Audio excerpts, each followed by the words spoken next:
Amigos y amigas, buenas noches. Bienvenidos a Telediario Estelar, este jueves 9 de enero de 2020. Vamos de inmediato a revisar los titulares con los hechos que marcan esta jornada.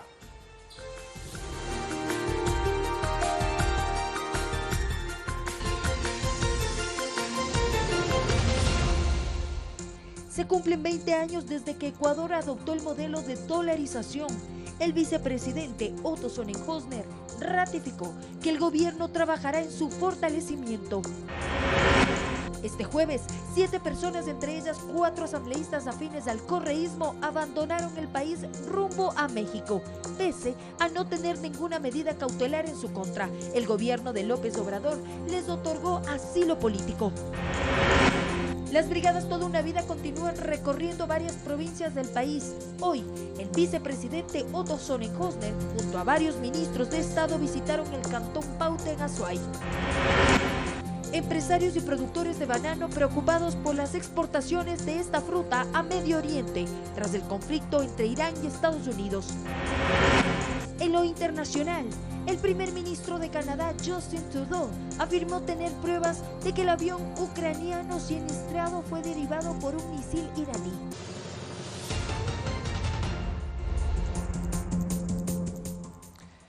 La Escuela Germán Flor de la parroquia Aloasí del Cantón Mejía en la provincia de Pichincha se convirtió en la primera institución educativa rehabilitada dentro de la política pública de reapertura de las escuelas unidocentes, que fueron reemplazadas en el anterior gobierno por las llamadas unidades educativas del milenio.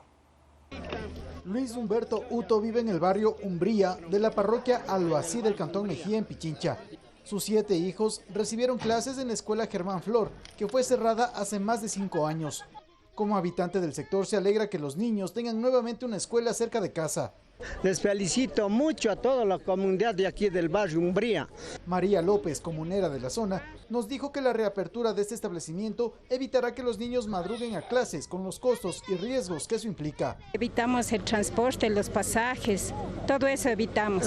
La escuela Germán Flor recibirá por el momento a un número entre 15 a 45 estudiantes de educación inicial y primeros años de básica.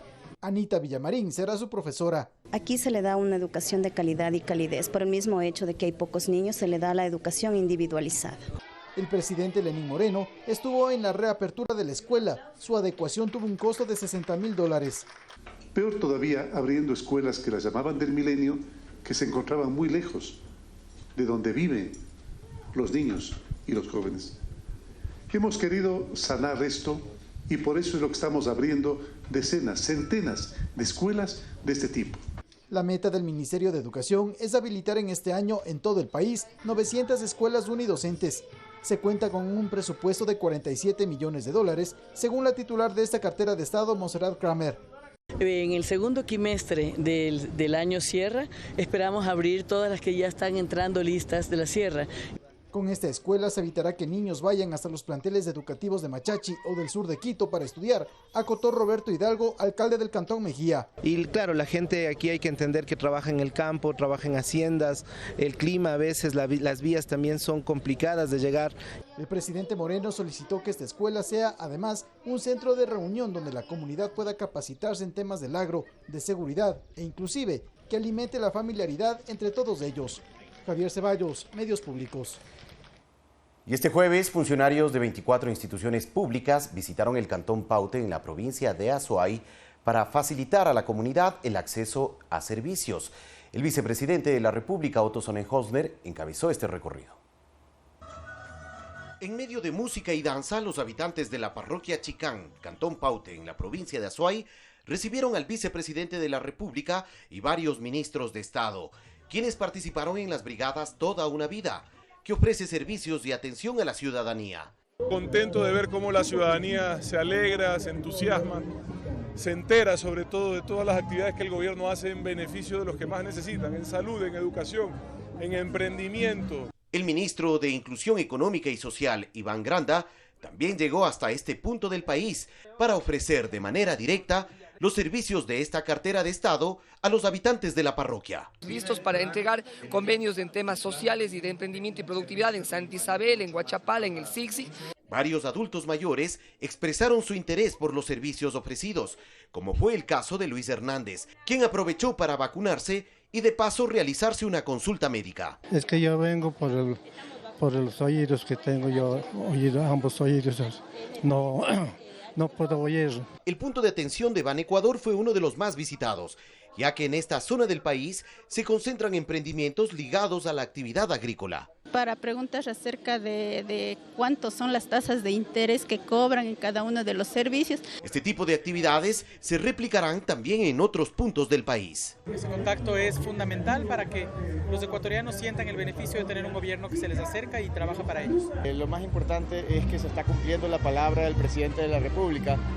Los servicios, los funcionarios públicos salgan del escritorio y vayan a territorio. Otro de los funcionarios presentes fue el ministro de Telecomunicaciones, Andrés Michelena, quien recordó el reto y compromiso que asumió el gobierno para dotar de conectividad al territorio nacional. En el país existen solo 194 parroquias con tecnología 4G. Tenemos que subir a 400 parroquias la tecnología 4G. Estas actividades se realizaron previo a la agenda que cumplirá este viernes el presidente de la República, Lenín Moreno, en varias localidades de Azuay y que culminarán con un gabinete ampliado.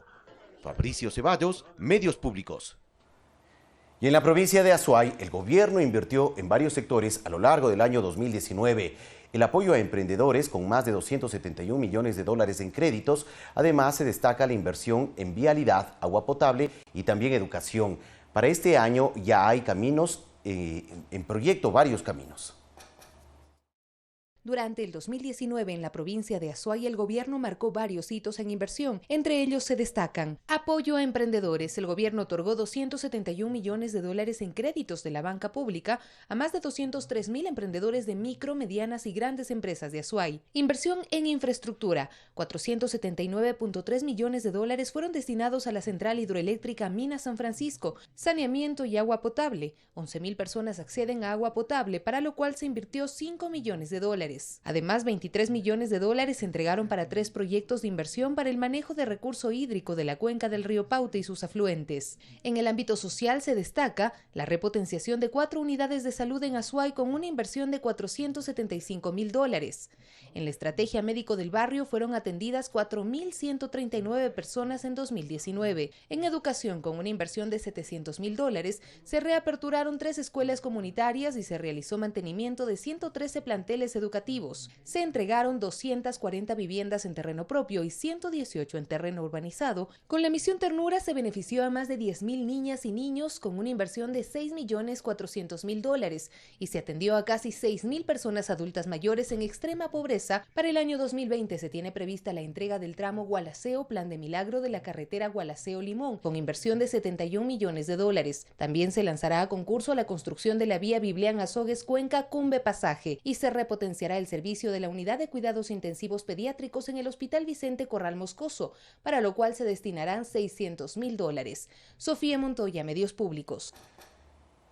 Vamos a revisar otros temas. El canciller ecuatoriano José Valencia confirmó que el gobierno nacional ofreció las facilidades para que este jueves viajen a México 7 personas, entre ellas 4 asambleístas identificados con el correísmo que permanecían refugiadas en la embajada de ese país aquí en la ciudad de Quito, luego de las protestas del pasado mes de octubre. Luego de las violentas protestas que se originaron del 3 al 13 de octubre en Ecuador, un grupo de asambleístas de la Revolución Ciudadana, entre ellos Gabriela Rivadeneira, Soledad Buendía, Carlos Viteri, Luis Molina y sus familiares, se refugiaron en la Embajada de México en Quito, argumentando una supuesta persecución política.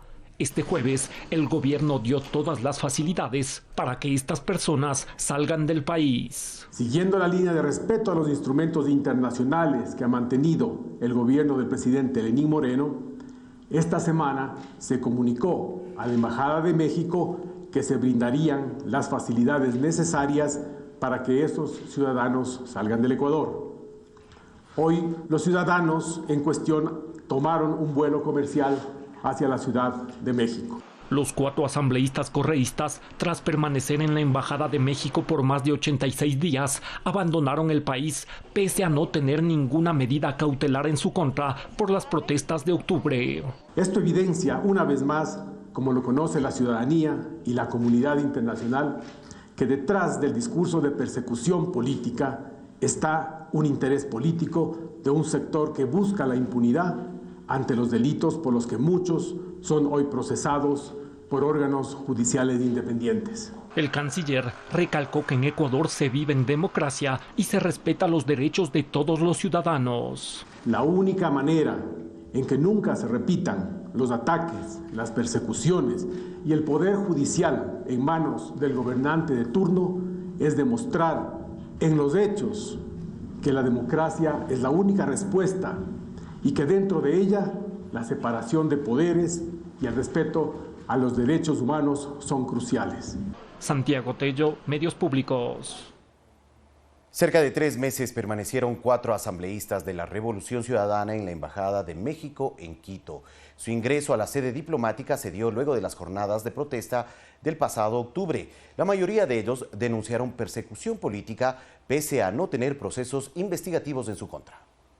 La primera en hacerlo fue la expresidenta de la Asamblea, Gabriela Rivadeneira. Lo hizo el sábado 12 de octubre de 2019. El país vivía una de las jornadas más violentas dentro del paro nacional impulsado por el movimiento indígena, cuando Rivadeneira solicitó refugio en la embajada mexicana. Sobre ella, la Fiscalía en su momento sí dispuso un proceso con fines investigativos debido a declaraciones públicas en las que reclamaba el adelanto de elecciones. Y exigimos también hacer en este espacio eco de la voz ciudadana, que piden adelanto de elecciones presidenciales y elecciones parlamentarias. Algo que nunca sucedió con los otros legisladores asilados en la Embajada Mexicana. Tanto Soledad Buendía, Carlos Viteri y Luis Molina, todos afines al correísmo, realizaron esta solicitud e inmediatamente se terminaron las protestas acusando persecución. Fue el 14 de octubre cuando los parlamentarios recibieron la protección del gobierno mexicano, el cual aseguró que tomaba esta decisión siguiendo su tradición diplomática. Desde esa fecha transcurrieron 86 días, cerca de 3 meses, antes de que se den las facilidades para su viaje al país protector. En total fueron 7 personas, pues 3 de los legisladores, Rivadeneira, Buendía y Viteri, se asilaron con sus respectivos cónyuges. Alex Llanos, Medios Públicos. Y en este mismo tema, las reacciones en la Asamblea Nacional son de carácter político y jurídico. En ambos casos se analiza la pertinencia de los legisladores que solicitaron asilo en México de mantener o no su curul para el periodo que fueron elegidos. La calidad de legislador se pierde bajo 2 consideraciones que establece la ley de la función legislativa. Una, por sentencia condenatoria ejecutoriada, y 2, por una acción administrativa al interior de la Asamblea. De tal manera que, en estricto rigor legal, los asambleístas Gabriela Rivadeneira, Soledad Buendía, Carlos Viteri y Luis Molina no incurren en lo señalado, pero el tema pasa por un asunto de legitimidad y justicia, a decir del social cristiano Henry Cucalón. Una cosa es su curul y otra cosa es que no se puede faltar indefinidamente, así que eso tarde o temprano se tendrá que definir, tendrán que tomar una decisión, ¿no? Por tanto, el que hayan solicitado asilo cuando no existe una boleta de captura o impedimento de salida del país es contradictorio y abona a las suspicacias, advierten Fabricio Villamar y Guillermo Celi. Lo que han dado es una pista adicional respecto de su responsabilidad sobre lo que ocurrió en el mes de octubre. Que se devele todo lo que existe en relación a las investigaciones de octubre con relación a estos colegas legisladores. De ahí que hay quienes consideran que lo prudente es presentar la renuncia para permitir la principalización definitiva de los legisladores alternos, aunque ello es una decisión personalísima de los asambleístas ausentes. Yo pondría la renuncia.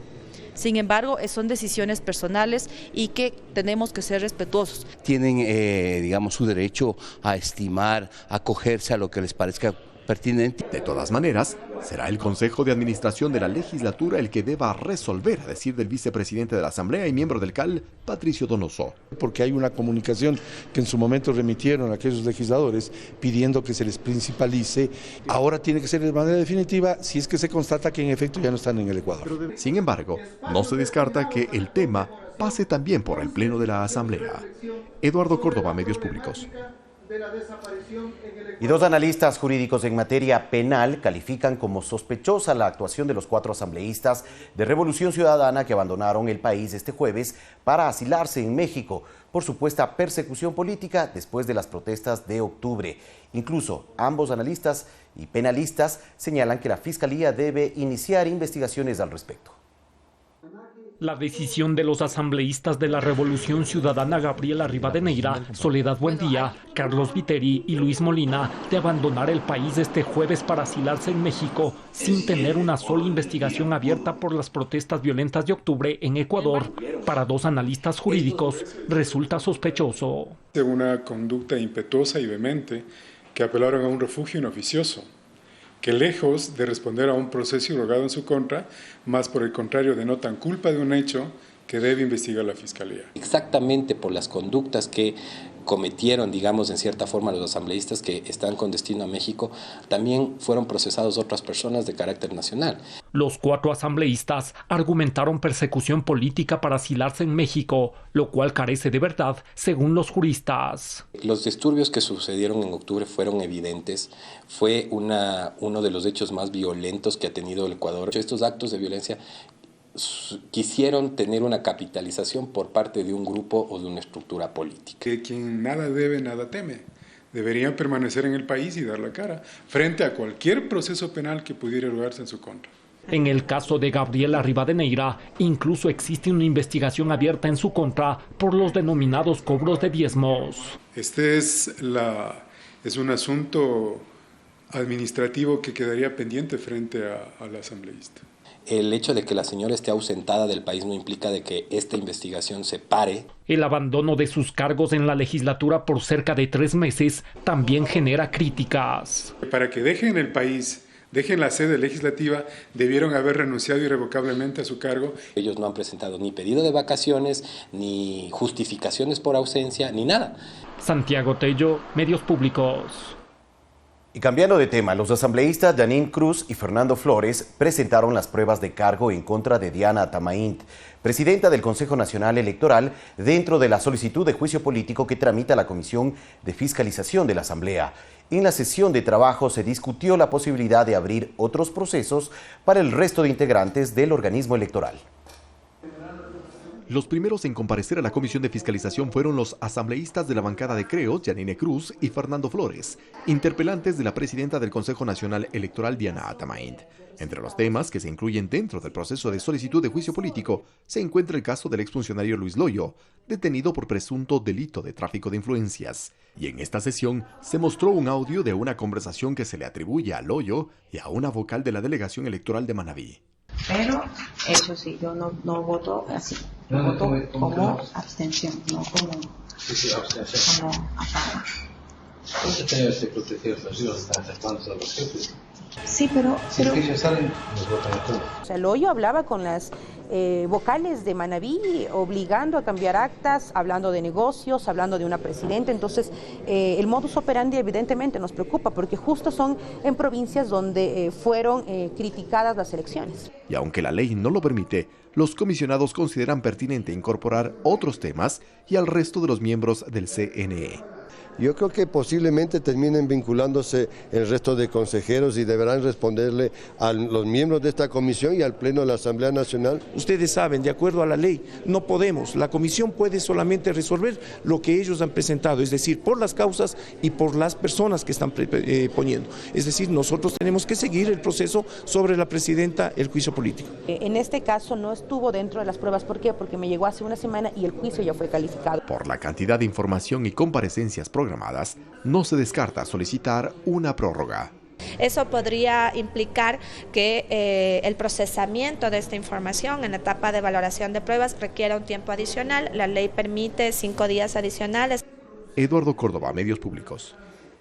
Y por su parte, la presidenta del Consejo Nacional Electoral, Diana Tamaint, aseguró que detrás del proceso de juicio político en su contra existe el movimiento o se encuentra el movimiento Creo, que busca apoderarse del organismo.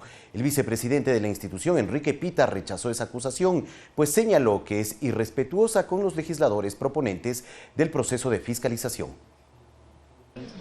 El juicio político que se lleva a cabo en la Asamblea en contra de la presidenta del Consejo Nacional Electoral, Diana Tamaint, profundizó las pugnas al interior de esta institución. Y es que para la titular del organismo está claro quiénes y cuáles son los intereses detrás de este proceso. De que el único interés que hay en este juicio político, lo que busca Creo, es tomarse el Consejo Nacional Electoral, y para eso seguramente estará buscando los votos. No tiene ningún sustento técnico jurídico ni empata con las causales de incumplimiento de funciones. En En caso de que el juicio político pase al Pleno del Legislativo y Atamaín sea destituida, el consejero Enrique Pita podría asumir la presidencia del organismo. Su candidatura como vocal del CNE la presentó, creo, en agosto del 2018. Sin embargo, Pita aseguró que esa afirmación es irrespetuosa con los legisladores de esa organización política, que impulsaron el proceso de fiscalización. Está insinuándose que serían tontos útiles de una organización política o de un consejero que supuestamente represente esa organización política para tomarse la institución. En la Asamblea Nacional no se descarta iniciar otro juicio político a los consejeros del CNE, presuntamente responsables de algunas irregularidades. Ese es el caso de José Cabrera, quien se encuentra a cargo del sistema informático. Él aseguró que acudirá al llamado de la Asamblea de ser el caso y cuestionó el accionar de los vocales Enrique Pita y Luis Verde Soto. Los que tienen que estar preocupados es los que no han cumplido con el país, los que no han venido a las sesiones, los que no, han sido los reyes de la abstención. Diana Tamaín ya fue notificada para que el 22 de enero comparezca ante la Comisión de Fiscalización de la Asamblea. Ronito Apanta, Medios Públicos.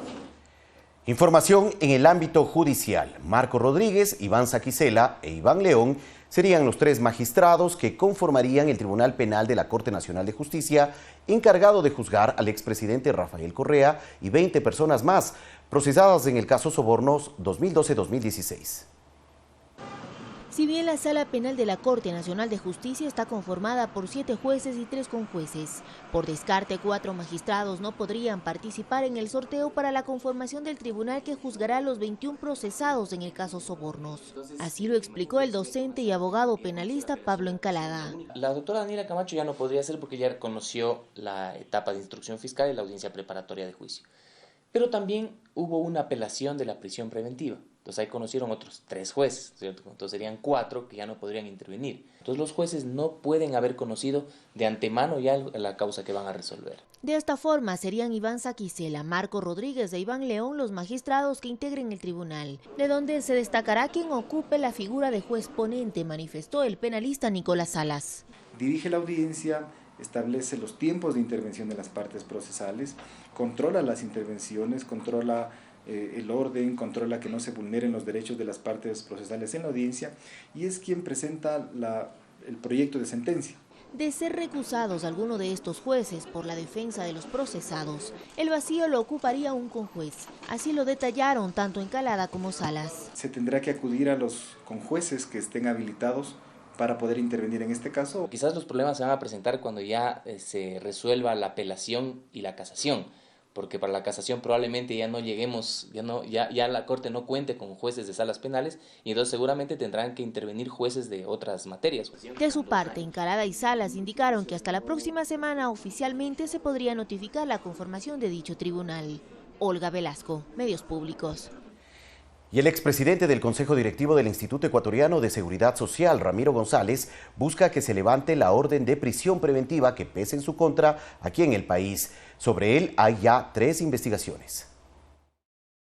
Desde 2017, Ramiro González es requerido por la justicia ecuatoriana por el delito de tráfico de influencias, por la adjudicación de un contrato para proveer servicios de limpieza a los hospitales de Santo Domingo de los Áchiras y Babahoyo. Según la Fiscalía, González y otros exfuncionarios del IES, entre ellos María Solarrea, presuntamente beneficiaron a una empresa que no cumplía los requisitos. Por este caso, González salió prófugo hacia Perú, puesto que se le dictó una orden de prisión preventiva. Intentando revertir esta medida cautelar, su abogado solicitó su sustitución o suspensión.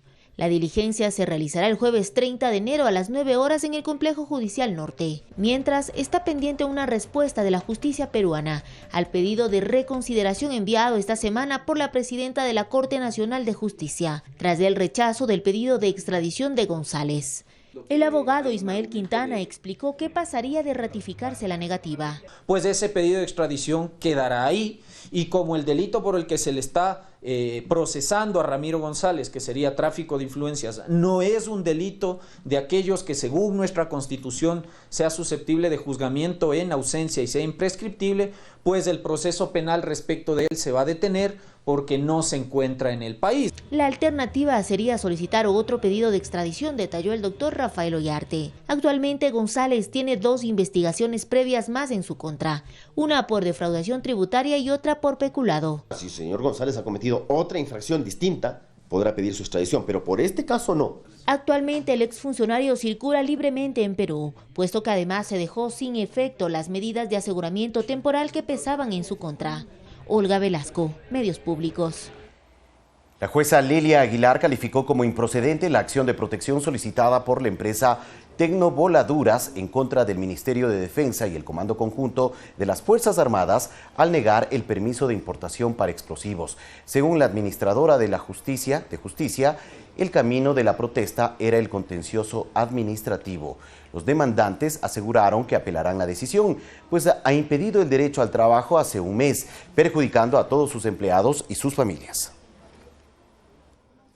Ha complicado tremendamente porque Tecnovoladuras es una empresa que provee de material explosivo en todo el país y obviamente eso implica una serie de retrasos en lo que se refiere a los temas de las importaciones y obviamente la distribución del material explosivo. Esto es por favorecer a la empresa Explosen, que es una empresa de economía mixta donde tiene acciones el ISFA.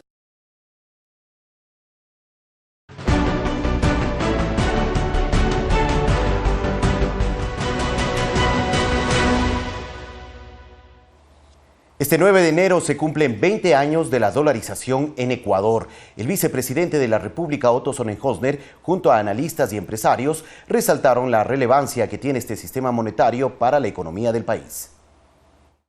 Fue un 9 de enero del 2000 y que el entonces presidente Yamil Mahuad lo anunció. El Ecuador se dolarizaba. 20 años después, el vicepresidente Otto Sonnenhorstner afirma que la entrada a este sistema monetario tuvo un balance positivo, pues la economía ha mejorado. Ingresos promedio de los ecuatorianos, empecemos por el sueldo básico de 50 a 400 dólares. Ingresos promedio de 80 a 740, 750 dólares. Reducción de la pobreza de casi el 70% al 25%.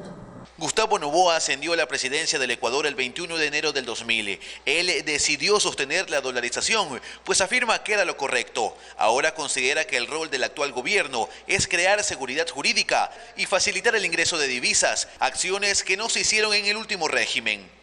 Dar marcha atrás en todas las equivocaciones, buenas o de mala fe, que hizo Rafael Correa. Tienen que dar marcha atrás. El exministro de Finanzas, Mauricio Pozo, coincide que durante el gobierno anterior se obró en contra del dólar, por lo que señala acciones que debe hacer el Estado para fortalecerlo. Un manejo fiscal ordenado, responsable, el apoyo internacional de los multilaterales ayuda en esa línea, la concreción de acuerdos internacionales que nos facilite vender afuera. El exalcalde de Guayaquil, Jaime Nebot, recuerda los efectos negativos del feriado bancario, la migración de compatriotas y una inflación que llegó al 95% y que fue la dolarización la que permitió estabilizar este escenario adverso. Hoy día hay vehículos a X años plazo, vivienda hay 20 años plazo para pagar. Eso es lo que le debe el país a la dolarización. El bienestar, la tranquilidad, la conservación del patrimonio. La dolarización generó solidez monetaria, según el director del Instituto de Economía, Pablo Lucio Paredes, y señala que hay que aprovecharla con acciones para generar desarrollo económico. Tiene que ser un mercado laboral mejor para el desarrollo, la apertura al mundo. Al Ecuador le falta abrirse al mundo, de eliminar subsidios inútiles como el subsidio a los combustibles. Otro de los efectos positivos del dólar, aseguró el vicepresidente, es que han mejorado las exportaciones. Por tal motivo afirmó que lo defenderán y que insistirán en algunas reformas negadas en 2019. En el mes de noviembre presentamos una reforma monetaria que lamentablemente fue por un voto rechazada. Nuevamente insistir en esta reforma. Luis Alfredo Zúñiga, Medios Públicos. Y hagamos un breve recorrido por la historia. 2 décadas, como hemos dicho, cumple el dólar como moneda oficial en la economía ecuatoriana. La decisión adoptada para enfrentar la peor crisis financiera experimentada por el país exterminó al sucre, que estuvo vigente desde 1884.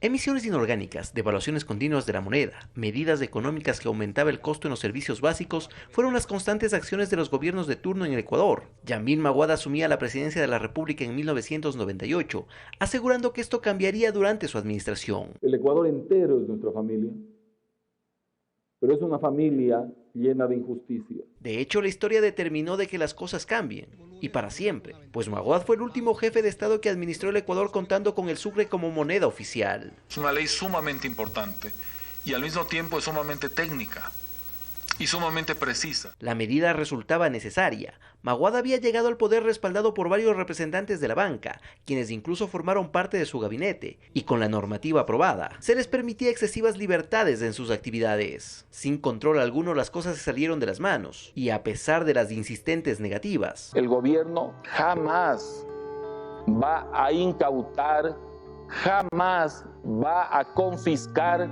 las cuentas de nadie. el feriado bancario de marzo de 1999 llegó, pero incluso este congelamiento de depósitos no pudo mejorar el errado manejo económico en el Ecuador, y por eso otras medidas debían llegar en el inicio del nuevo milenio. Buenas noches, señoras y señores. He llegado a la conclusión de que el sistema de dolarización es un sistema conveniente y necesario para el Ecuador. Es la salida que ahora tenemos. Es el camino por donde debemos transitar. Se lo hizo con un cambio de 25.000 sucres por cada dólar, lo que pulverizó las cuentas de millones de ecuatorianos. Esta acción terminó con la destitución de Maguad, quien dejó el poder solo 12 días después. El sucre, por su parte, dejó de ser utilizado el 9 de septiembre del año 2000, dejando atrás 116 años de historia. Alex Llanos, Medios Públicos. Y 20 años después de entrar en vigencia la dolarización, varios comerciantes recuerdan a la moneda vigente en aquella época, el sucre, y cuánto costaban los productos. Los consumidores consideran que la divisa estadounidense contribuyó a frenar la inflación y sobre todo propiciar estabilidad en la economía. En el mercado de Ñaquito, las comerciantes recuerdan el día de la dolarización, un 9 de enero del 2000. Ese día todo cambió para ellas y todos los ecuatorianos. La moneda dejó de ser el sucre y el dólar la reemplazó. Al inicio era complicado. Por ejemplo, dar los vueltos. Ya se asustaron la gente, decía, está muy caro. Yo no atinaba a dar el vuelto. Venían con uno de a 20, me compraban $1. Yo no sabía, dije, ahora, ¿cómo doy el vuelto? Entonces unas señoritas me decían, no, espérese, ya le vamos a ayudarle. Entonces ellas me cambiaban y decía, esto es un billete de a uno. Yo me asustaba porque decía que ya he perdido la plata. Ana hace más de 30 años se dedica a vender víveres. Cuenta que con el sucre se podían comprar más productos que lo que se puede adquirir con dólares. Si el sucre me daba cogiendo mi mamá, me daba cogiendo oritos, aguacates y naranja. 3 cosas, pero ella tan llevaba. Ya con $100 no cogimos 3 cositas a casa y hay que guardar para el carro. Otro aspecto fue que al momento de la dolarización un quintal de papas, por ejemplo, costaba 25.000 sucres, pero pasó a costar $5. Así su precio se multiplicó por 5 en esa época. Que ahora cuesta un quintal de papas, así es $20. En sucres, ¿cuánto se equivale a 500.000 sucres? Los huevos costaban 10 sucres o 20 sucres. Ahora sus valores son similares, pero en centavos de dólar. Pero también muchas cosas se redondearon a $1. Al dólar creíamos que era un sucre y después todo pagábamos $1 de fruta. El dirigente empresarial Pablo Zambrano sostiene que la dolarización hizo que el Estado sea disciplinado y no tenga la potestad de imprimir billetes para aumentar la masa monetaria. Ha traído tranquilidad, ha traído estabilidad a la economía de las personas y del Estado. Todos podemos planificar, por ejemplo, la compra de una casa, la compra de un vehículo, la compra de maquinarias. Verónica Rivadeneira, Medios Públicos. Y la llegada de la dolarización al Ecuador fue una noticia que no solo tomó por sorpresa a los 12 millones de ecuatorianos, sino también a quienes ejercían en ese entonces el cargo de vicepresidente de la República, el doctor Gustavo Noboa Bejarano. Maguad me llamó y me dice, véngase a Quito que vamos a anunciar la dolarización por televisión. Yo le dije, yo no sé nada de esto, ¿cómo quieres que te acompañe? Yo como florero no soy. O sea, como se dice vulgarmente, cuando uno habla de ser florero, le dicen, venga para que dé realce al acto. El palacio estaba enfiestado. Hay una pequeña discusión si habían estudios o no habían estudios previos a la dolarización. Yamil Maguad dice que sí. A mí, la gente del Banco Central, cuando yo fui presidente, me dijo que no habían los estudios. A tal extremo que en el Banco Central, el presidente Pablo Béter, el presidente del Banco Central, y un grupo renunciaron, porque no estaban de acuerdo con la dolarización. En Quito no estaban de acuerdo con la dolarización, salvo algunas personas. Hay un juego de palabras. El presidente Maguad dolarizó la economía ecuatoriana, o la economía ecuatoriana obligó a dolarizar al presidente Maguad. Mucho antes de que se oficialice la dolarización, la moneda americana ya venía pisándole los talones al sucre. Lavadora, un televisor, y ya le pedían en dólares, pero todos ganábamos sucres. Sucres que se hacían pomada cada día más. Pero el sucre tenía un enemigo en común. No era el gobierno de Maguad.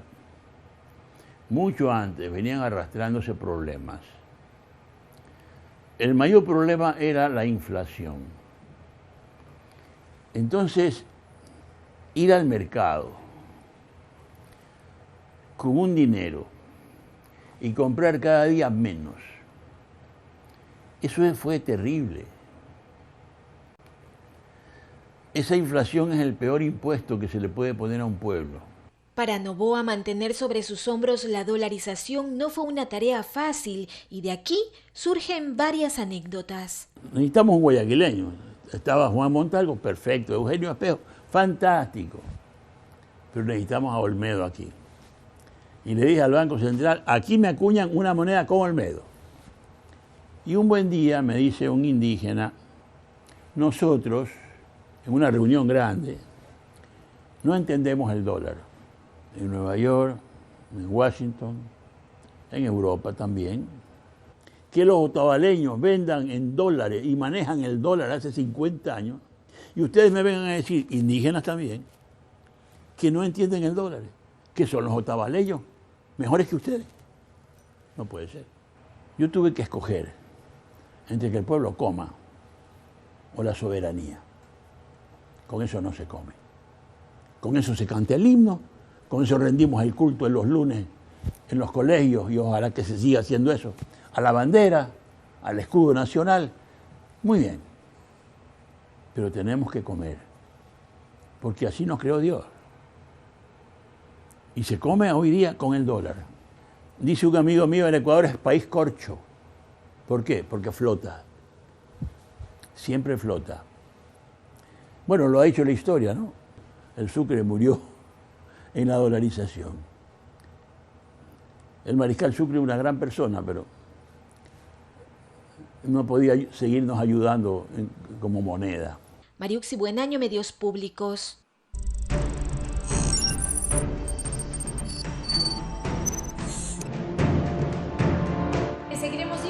Las noticias más relevantes. Se emitió una sentencia condenatoria. Y es una muy buena oportunidad. Las historias más destacadas.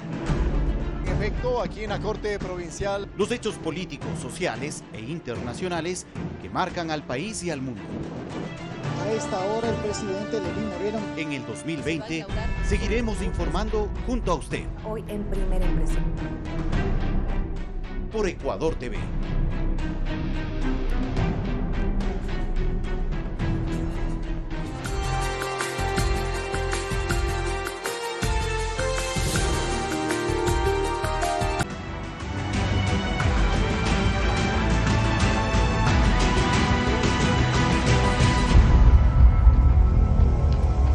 A 25 años del conflicto del Cenepa, sus protagonistas recuerdan los hechos que marcaron la historia del Ecuador y sus vidas. Muchos se enfrentaron a grandes desafíos y a la pérdida de compañeros de combate. En la memoria del capitán Ángelo Acosta, hoy director de la DAC, permanece vivo el recuerdo del preludio de la batalla del Cenepa entre 1994 y 1995. Ahí me fui llevándole en ese entonces al teniente coronel Aguirre, quien era comandante de Gualaquiza, y aterricé en la Cueva de los Tallos, en donde saqué a un teniente coronel peruano, Lazarte, y salimos a un sector muy cercano a lo que es Base Sur, se pusieron a conversar y prácticamente ahí empezó todo. Tras este hecho empezó la escalada de un conflicto que, según el general Luis Hernández, aguardaba con el rostro de una paz armada desde 1841. Constantemente estábamos en escaramuzas, como el 81, que derribó un conflicto mayor, y el 95. Lo que siguió fueron enfrentamientos y ataques que son rememorados por los héroes combatientes. Casi todo el tiempo estuvimos volando bajo lluvia, bajo condiciones meteorológicas adversas, el tener que sacar a personas, amigos, compañeros mutilados, muertos, heridos. La Fuerza Aérea Ecuatoriana tuvo un papel realmente brillante, diría yo. La Fuerza Aérea Peruana, después del combate del 10 de febrero, dejó de actuar. Dejó de actuar porque se dio cuenta que la Fuerza Aérea Ecuatoriana era superior. El territorio de Tiwinsa fue defendido con todo el coraje, según narran sus protagonistas. Porque conocíamos perfectamente el terreno, las condiciones. Los soldados que participaban ahí eran muchos que conocían ese sector, trabajaban, vivían ahí en la zona. Para el general Hernández se consiguió una victoria que marcó los hechos posteriores. En vista de nuestra victoria militar, el Perú aceptó que había un problema. Eso es obvio. El Perú aceptó negociar y aceptó que los garantes decidan. Y el Ecuador también aceptó que sean finalmente los garantes los que determinen dónde iba a ser la línea final. Sin embargo, la guerra también dejó otras huellas que se escapan a simple vista, pero que exigen atención. No hubo la preocupación del aspecto psicológico. En el año de 1995, compañeros se volvieron alcohólicos, otros se suicidaron, pero en el corazón de nosotros como soldados decimos, luchamos por algo grande que es la paz. Hay prosperidad en las fronteras entre nuestros países hermanos hoy en día. Sofía Montoya, Medios Públicos. A continuación les presentamos la historia de dos veteranos de guerra que sobrevivieron al denominado Martes Negro, una de las batallas más importantes del conflicto del Cenepa. Ambos salieron ilesos de los enfrentamientos, pero estuvieron a punto de perder la vida durante el proceso de desminado en la posguerra.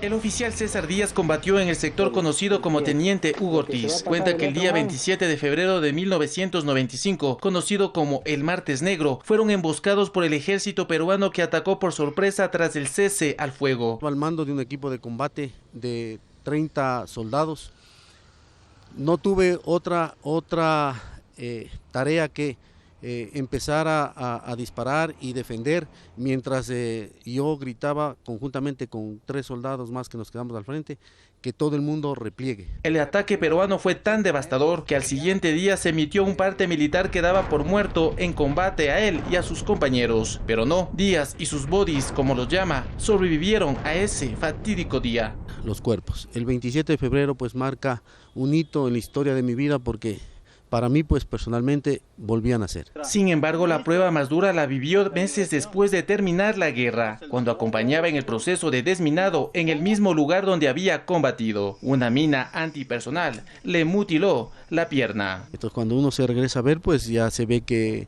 prácticamente uno de sus miembros, en este caso mi pierna derecha, estaba totalmente destruida y estábamos pues a la intemperie ahí en la selva. Este fue su segundo hito en su vida, pues volvió a nacer. Así se lo comentó a su madre mientras se recuperaba en un hospital de la ciudad de Quito. Digo, madre, ya no llore, porque en la vida nadie se da el lujo, ninguno de los padres se dan el lujo, o muy pocos padres se dan el lujo de tener un héroe vivo. El sargento Wellington Quintón pasó una historia similar. Sobrevivió a la gran emboscada montada por el ejército peruano el 27 de febrero. No obstante, el proceso de desminado en Machinaza, Tiwinsa, casi le quita la vida. Porque yo hubiese muerto esa noche desangrado. Y gracias a la atención del enfermero de combate que me ponía el torniquete, o me aplicaba el torniquete, porque desde el primer momento en que está sobreviviendo a una mina antipersonal, le estás volviendo a nacer. Entonces sí, sientes miedo, o sea, ¿por qué a mí? ¿Por qué no a otra persona? Es la historia de un oficial y un soldado que ofrendaron no solo una parte de su cuerpo, sino una parte de su vida para defender el suelo patrio. Juan Carlos Figueroa, Medios Públicos.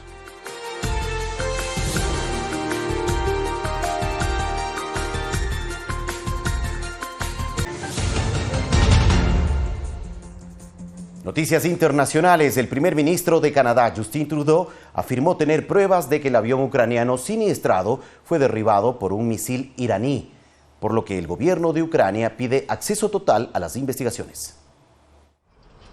Canadá afirma tener pruebas de que un misil iraní derribó el avión ucraniano que se estrelló el miércoles cerca del aeropuerto de Teherán, matando a 176 personas. Según el primer ministro canadiense, al momento en que Irán lanzó varios misiles a las dos bases que Estados Unidos tiene en Irak, uno de estos habría podido impactar contra el avión por error.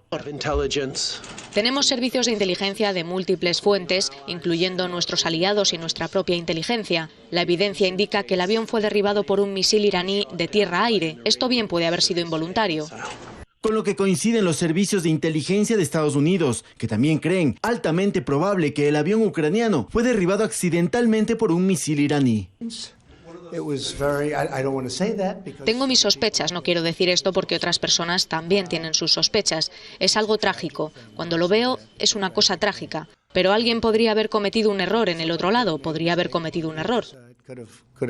Algunas personas dicen que fue mecánico. Personalmente no creo que eso sea una pregunta. Desde Ucrania enviaron un equipo de expertos a la capital iraní y tampoco descartan ninguna teoría, dado que el avión tenía solo 3 años y había pasado una revisión recientemente, por lo que pidieron acceso total a las investigaciones y que se eviten las especulaciones. Irán, por su parte, solicitó que Boeing participe en la investigación oficial. Paco Urbina, Medios Públicos. Y el presidente de Ucrania, Volodymyr Zelensky, decretó este jueves como día de luto nacional, prometiendo encontrar la verdad sobre el accidente del avión ucraniano en Irán que dejó 176 pasajeros fallecidos. La Organización de la Aviación Civil iraní indicó que el piloto no transmitió ningún mensaje de radio sobre circunstancias inusuales. Además, indicó que se llevó a cabo una primera reunión entre expertos iraníes y ucranianos. Las autoridades de Kiev indicaron que se está barajando 7 hipótesis, entre ellas la de un disparo de misil, la de un atentado y también un problema técnico. Y las autoridades hondureñas detuvieron a 4 ciudadanos iraníes cuando supuestamente iban en tránsito a Estados Unidos en medio de las tensiones entre Washington y Teherán. Así lo informó el presidente Juan Orlando Hernández. Escuchemos. Nuestro equipo especializado de migración y también de fuerzas especiales de la policía en el sur de Honduras detuvo a 4 ciudadanos iraníes pretendiendo ingresar irregularmente al territorio hondureño. Vamos a otro punto del planeta. Aumentan las zonas declaradas de desastre en Australia. El estado de Victoria, en el sureste del país, se suma a la lista a causa de los incendios que se extendieron hasta este poblado. Desde este jueves, el estado de Victoria, en el sureste de Australia, extendió el estado de desastre declarado a causa de los incendios forestales. La medida se adopta ante la previsión de un aumento de las temperaturas que llegarían hasta los 40 grados y fuertes vientos que podrían agravar los más de 20 focos activos en la zona. Este viernes será un día de máxima amenaza. Hemos pronosticado condiciones de peligro extremo. Es probable que se produzca una actividad de incendios muy significativa a raíz de un día caluroso hoy y mañana. El cambio de temperaturas no se producirá en el este del estado hasta la tarde de mañana y en la parte norte del estado hasta la tarde del sábado. Las autoridades urgieron a la población a salir de los sitios de desastre, que incluyen la zona alpina y el municipio de East Gippsland, en el sureste de Victoria, donde el fuego ha causado 3 muertos y calcinado 244 casas desde Año Nuevo. En Kangaroo Island, la tercera isla más grande de Australia, las autoridades recomendaron a los residentes de la localidad de Vivon Bay refugiarse en campamentos asignados para protegerse del fuego, que causó 2 muertos y quemó 160.000 hectáreas. En el estado de Nueva Gales del Sur, el más afectado por las llamas, unos 2.500 bomberos trabajan para contener cerca de 122 incendios, la mitad de ellos fuera de control, que han causado 20 muertos desde septiembre. Coralía Pérez, Medios Públicos. Y presten mucha atención a esta noticia.